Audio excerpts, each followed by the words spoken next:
فيلم اكس مراتي من الافلام اللي انا اتفاجئت بيها بصراحه. فجاه لقيت بوسترات الفيلم نزلت، فجاه هوب الفيلم ده في السينمات. طب امتى؟ طب فين؟ طب معرفش ايه، ما تفهمش. والفيلم ده من بطوله هشام ماجد اللي بالنسبه لي واحد من انشط الممثلين دلوقتي.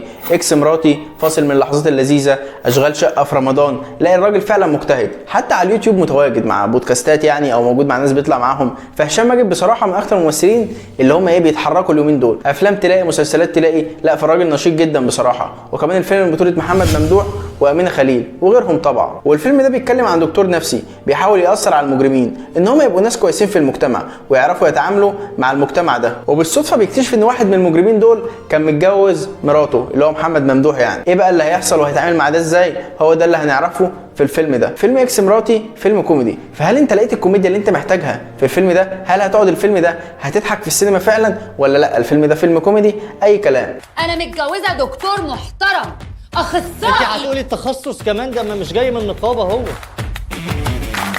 حق عليا ان انا عايزك تعطر في العيل الهيتيه اللي خزواك. الفيلم ده بالنسبه لي كان فيلم كوميدي حلو جدا، بس هل كان اعظم حاجه؟ هل مثلا اعظم فيلم كوميدي مثلا في اخر 10 سنين؟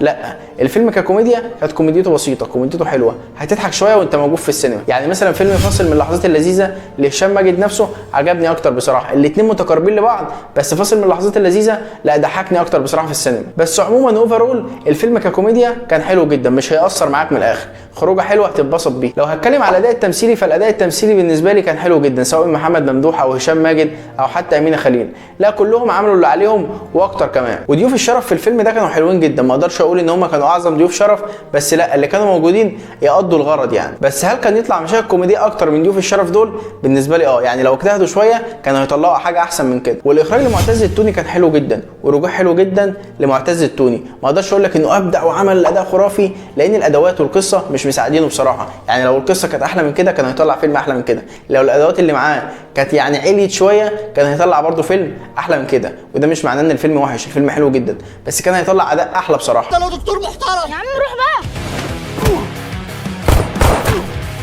انت بجد بتهرب مراتك وابنك من الشباك في نص الليل؟ شاهد على روحك.